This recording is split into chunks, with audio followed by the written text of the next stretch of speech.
Candy, sir. Mason's voice was almost drowned out by the sound of rain hitting the hoods of cars. The traffic light turned red.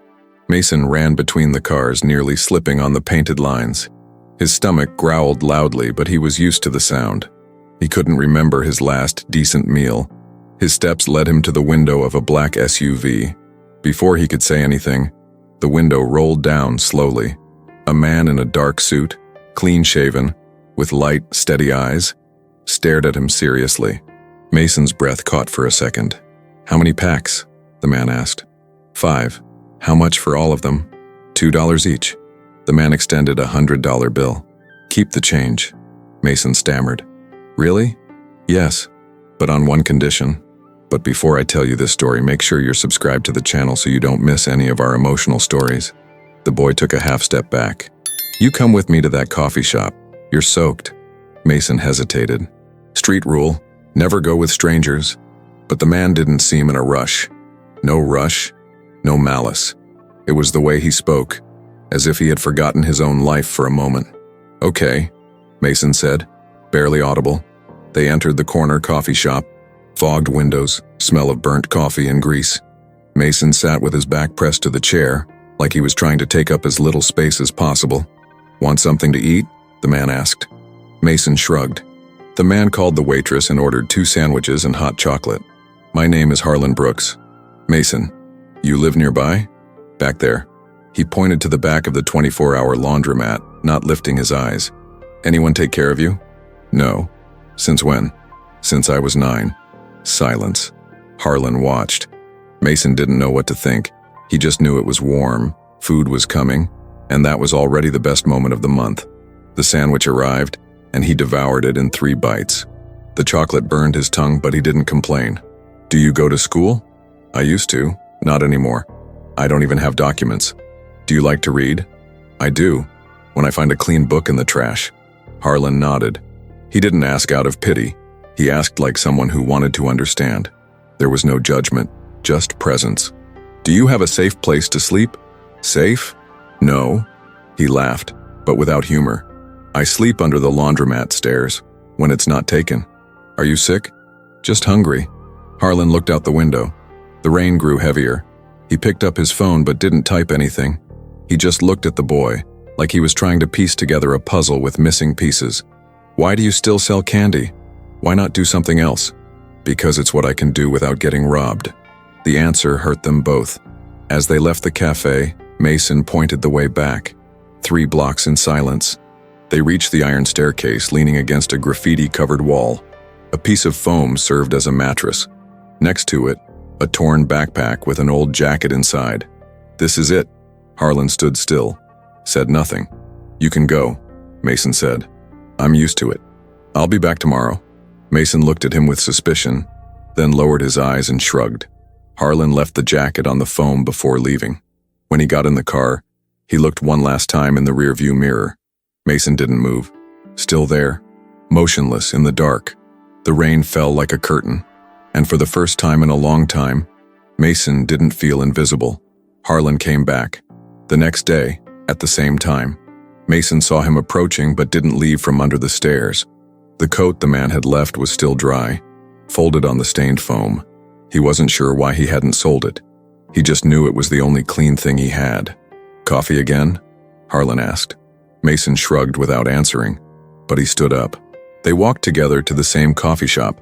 The waitress recognized them both and served them without asking. "You said you came back because you wanted to understand," Mason said, stirring his hot chocolate with the straw. "Understand what?" "Why I couldn't leave yesterday without thinking about you." Mason scoffed, suspicious. "Are you one of those guys who wants to adopt someone to feel less guilty?" "No. I don't even know what I want, but I know it's not that." Mason didn't know how to respond. His world was made of clear exchanges: money for food, silence for safety, presence for risk, and there was this man who asked for nothing in return. "What do you do for work?" "Nowadays, nothing. I used to be a marketing director at a tech company, but I left it all." "Why?" "My son died, car crash, rain. I was on my phone." The silence that followed felt like a wall between them. Mason bit into his sandwich more slowly this time. "Is that why you look at me like that?" "Maybe." But I don't want you to be a replacement, not for me, not for anyone. I just don't want you to keep being invisible. Mason stared at his cup. This was new. Not the gaze, but the listening. Someone was actually listening to him. After coffee, Harlan took him to a second-hand clothing store, bought 3 t-shirts, 2 pairs of pants, 1 pair of sneakers. Nothing new, but all dry. Mason hesitated to accept, but Harlan did everything naturally. No fuss, no superiority. "Have you ever had a bedroom?" the man asked. "Not that I remember. Want to see mine? There's a spare bed, just to spend the day. You can leave any time. I sleep with one eye open, you know?" "So do I." They drove to Glendale, a quiet neighborhood 20 minutes away. Harlan's apartment was small, clean, quiet. Mason entered slowly, as if expecting an alarm to go off. Harlan showed him the fridge, the bathroom, the couch. The guest bedroom had white sheets and a soft pillow. "You can take a shower if you want. Clean clothes are in the closet." Mason stood there for long minutes before deciding to step into the shower. The hot water stung his feet, his back. He cried without knowing why. Maybe it was the heat, maybe the real soap, maybe just the memory of something he never had. He came out of the bathroom wearing one of the new outfits. Harlan was in the kitchen making mac and cheese. He turned on the TV to a cartoon channel and sat next to him on the couch. Neither spoke much. Time passed gently like that. That night, Harlan drove him back to the laundromat. Mason didn't ask to stay. Harlan didn't insist. Before leaving, he handed Mason a card with his address and phone number. "If you change your mind, let me know." The next day, Mason showed up at the door before noon, wearing the same wet coat from 2 days ago. He had walked nearly an hour. "Do you have bread?" "I do." "And a book?" "I'm tired of not reading." Harlan smiled, pulled a worn cover copy from the shelf. It was an old edition of The Old Man and the Sea. "If you finish that one, I'll give you another." Mason read for 4 hours straight. Sitting on the floor, leaning against the wall, Harlan didn't interrupt. He just made soup and left it beside him. 3 days went by like that. 3 days Mason didn't sleep on the streets. 3 days no one tried to kick him out, sell him anything, or promise what they wouldn't deliver. And for the first time, he began to believe maybe there was another kind of life, one where fear wasn't the only sound at night. On the 4th day, Harlan asked if he wanted to go to a community center. There, he said, was a program for homeless youth. Mason hesitated, but agreed. The place was simple, but full of life. Kids played basketball, painted, laughed. A social worker talked to him, asked questions that Mason answered with short phrases, but he didn't run away. Harlan waited outside. When Mason came out, his eyes looked different. "Want to come back tomorrow?" the man asked. Mason didn't answer. He just nodded. Back at the apartment, they sat down for dinner. Harlan set 2 plates, 2 cups, 2 sets of silverware, as if they were equals. "Do you want to stay here longer?" he asked, not looking directly. Mason paused. "And if I say yes, will you throw me out later?" "No, I'll only leave if you want me to. Then I'll stay, but don't call me son. And you don't call me dad. Deal." Harlan extended his arm, and Mason lightly bumped his closed fist against it. It was the closest they'd ever come to an agreement. Later that night before bed, Mason asked, "Do you think all this will disappear tomorrow?" "No, but if it does, at least it existed. And if I mess everything up, then we fix it." And that night, in a bed that didn't creak with a pillow that didn't smell like mold, Mason fell asleep with the book open on his chest. Outside, the city remained noisy, but inside that apartment, there was silence. And for the first time, that silence didn't feel dangerous. On the 5th day, Mason woke up before sunrise. His feet still ached, even after the soft bed. He had dreamt of a house with big windows and a dog that understood him with just a look. When he opened his eyes, it took a few seconds to remember where he was. The dim light coming through the guest room window was real. The clean sheet, the smell of coffee from the kitchen, everything was real. And strange, even scary. In the kitchen, Harlan was reading an old newspaper while stirring a pot on the stove. The table was set. Mason stopped at the doorway, as if crossing that threshold might change everything. "Sleep well?" "Don't know. I'm not used to it." Harlan served 2 plates of scrambled eggs and toast. Nothing fancy, but to Mason it was a feast. He sat in silence, chewing slowly. He was afraid that if he ate too fast, the moment would disappear. "There's a place I want to show you today," Harlan said. "Is it far?" "Santa Monica, a library near the beach." Mason raised an eyebrow. "What for?" "To see books. And the ocean." They drove with the windows down. The wind hit Mason's face like a reminder that he could still feel. The library was wide, quiet, with the scent of old paper and polished wood. Harlan showed him the children's and teens section. Mason got lost between shelves like someone walking through a world that only existed in books. He picked 3 and read 2 right there, sitting on the floor. Harlan waited in a nearby armchair, unhurried. Afterwards, they walked to the pier. The sea was rough.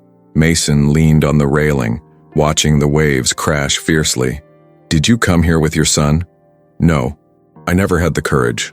Now I'm here with you." Mason didn't answer, but something in the way he planted his feet showed he was moved. On the way back, they stopped for pizza. Mason got tomato sauce all over himself and burst out laughing when Harlan tried to wipe his cheek with a napkin. It was a short horse laugh, like someone still learning how to use it.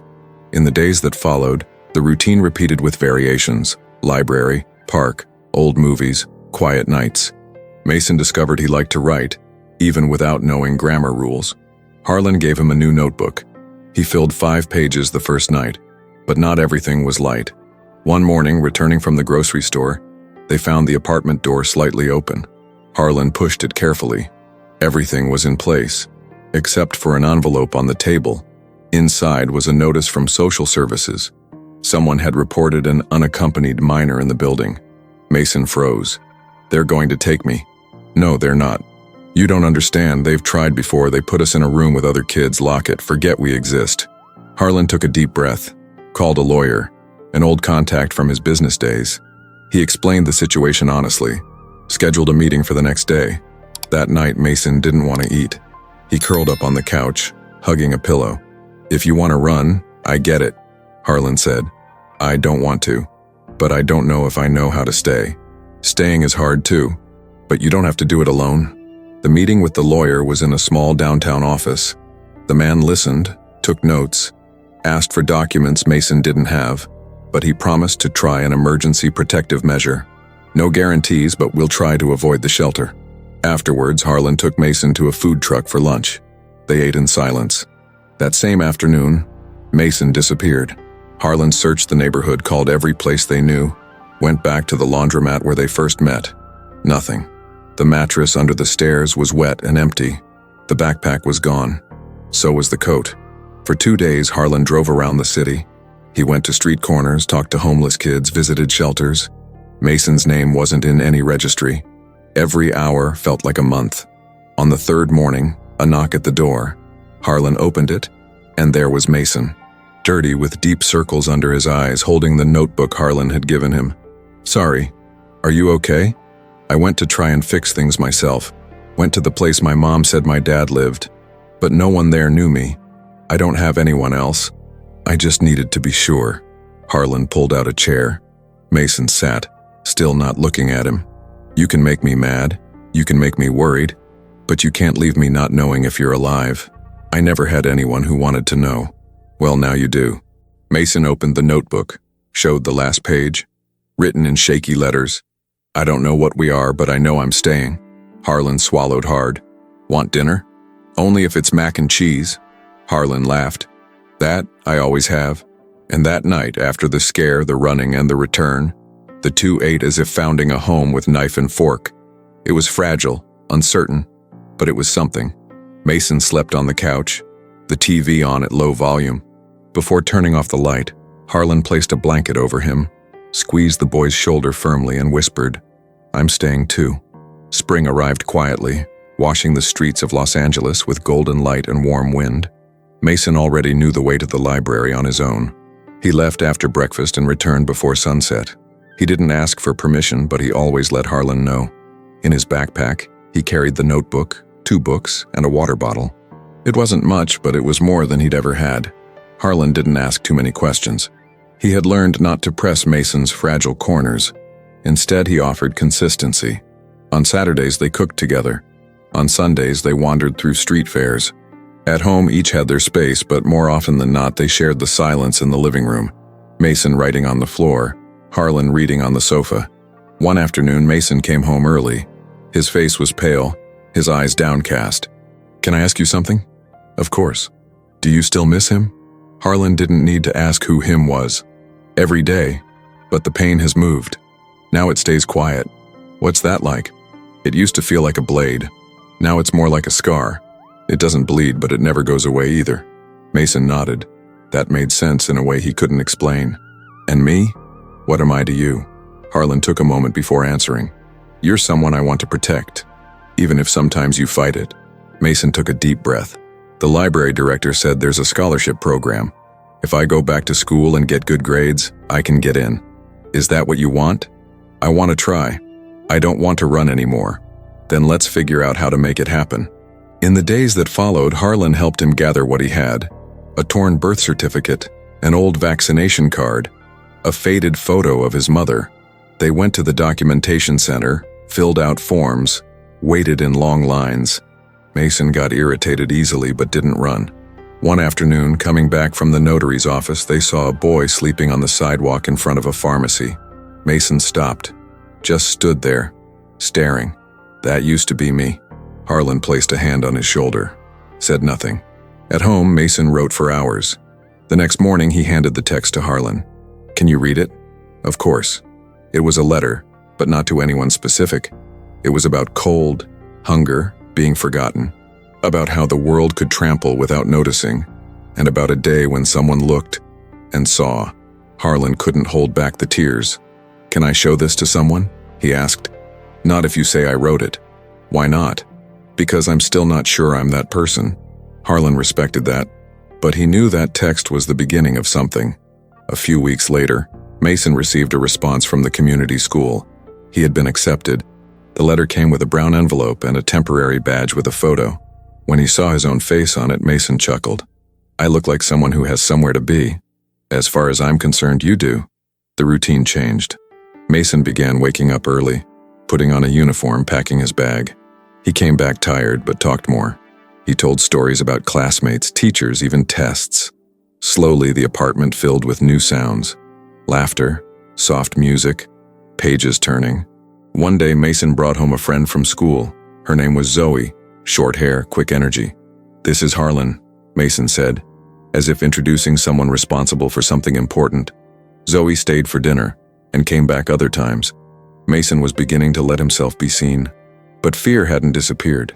It hid in small habits, checking locks 3 times, hiding snacks in his backpack, leaving the bathroom light on at night.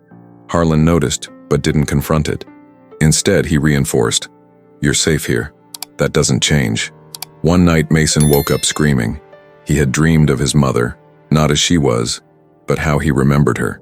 Confused, thin, sometimes cruel, sometimes absent. Harlan entered the room calmly, sat beside the bed. Mason didn't cry, but he trembled. "She used to forget about me, for days." "I know, but I still miss her. That's normal. We even miss what hurts us." Mason leaned his head on Harlan's shoulder. They stayed like that until sleep returned. With time, the nightmares lessened. The fear didn't vanish, but it retreated, and in the space it left behind, other things began to grow. Curiosity, trust, even hope. At the end of the semester, Mason was invited to read a piece at the school's cultural fair. He hesitated, wanted to say no, but Zoe insisted. On the day of the presentation, the auditorium was full. Mason wore a shirt borrowed from Harlan. He stepped onto the stage, hands trembling, notebook in hand. "My name is Mason, and for a long time I had nowhere to sleep, nothing to eat. But someone gave me a coat, then a cup of coffee, then silence. And in that silence, I discovered I could still exist." Gentle applause. Zoe waited backstage with a tight hug. Harlan watched from the back row, eyes misty, hands folded in his lap. On the way home, Mason was quiet. But it wasn't the old silence. It was a full silence. "Do you think I've changed?" "I think you've shown up. So, will you still stay?" "I don't think I'd know how to leave now." Mason smiled, one of those full, whole smiles. And in that moment, among streetlights and a sleeping city, Harlan knew. Something had shifted. not with noise, but like the tide rising slowly, without promising anything, just staying. Autumn arrived quietly.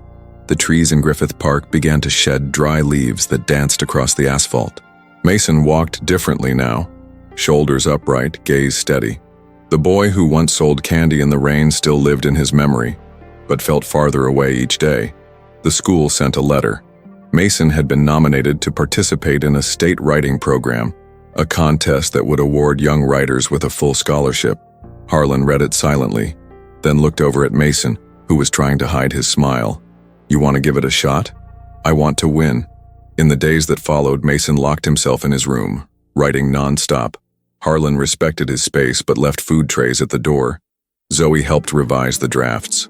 The story Mason chose to tell wasn't about him, but it was. It was about a boy who sold bottled lights on moonless nights, until a stranger offered him shelter and a new name. Someone. The story was sent. The days that followed were a mix of anxiety and silence.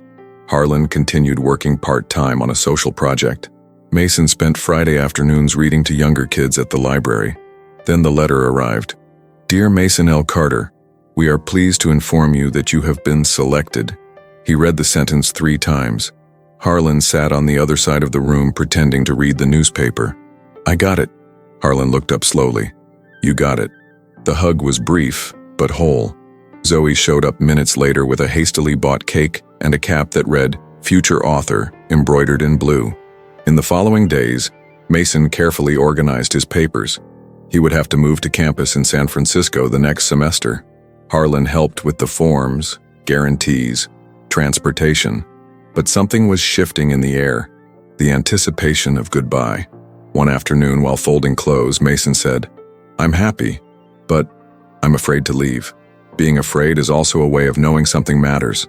What if I come back and everything's different? I'll wait for you, however it is. What if I change too much? I'll still recognize you." Silence. "I think of you as my family, Harlan." "You are my family, Mason." In the last week before the trip, Mason visited the laundromat. The staircase was still there, rusted, but now there was a padlock on the gate. He sat on the curb for a few minutes, notebook on his lap, and wrote just one sentence. Not every new beginning comes after an ending. On the morning of his departure, Harlan loaded the suitcase into the car. Zoe came along to the station. The train would leave at 9 a.m. Mason sat on the platform with the old coat in his lap, the same one he'd received that first rainy day. "You never asked my full name," he said. "Didn't think I needed to." "It's Mason Lee Carter, but if you want you can just call me Mason." Harlan laughed. "I always did." The train announcement echoed over the speakers. Mason stood, picked up his backpack, notebook, and coat. He gave Zoe a long hug, then turned to Harlan. "You didn't save me. I know. You saw me. That's harder." Harlan nodded. "And you made me stay. That's rarer." Mason boarded the train. Through the window, he saw Harlan standing still, hand raised in farewell. He wasn't waving goodbye, but saying, "I'm here." The train departed. Weeks later, Mason sent a letter. Not typed, handwritten. Inside, an invitation. Harlan opened the envelope and read, "Opening Ceremony. Young Authors Scholarship, San Francisco State University. Guest of honor, Harlan Brooks, mentor." Along with the letter was a handwritten dedication. "To the one who bought candy from me, offered me shelter, and never tried to fix me. Only let me exist. To him, everything." Harlan went, sat in the front row, watched Mason walk up to the stage with confident steps, listened to every word, and in the end, when the crowd rose in applause, he stayed seated, hands in his lap, eyes wet, because he knew it wasn't about him. It was about someone who had found his place in the world and chosen to take him along. On the way out, Mason ran to him. The photographers called for poses. He ignored them. Ready for another beginning? If it's with you, always. Have you ever met someone who changed everything just by believing in you? Tell us in the comments. If this story moved you, leave a like and subscribe to the channel. Here, every video is a reminder that some encounters still change destinies. Stay tuned for another emotional story now playing on your screen. See you there.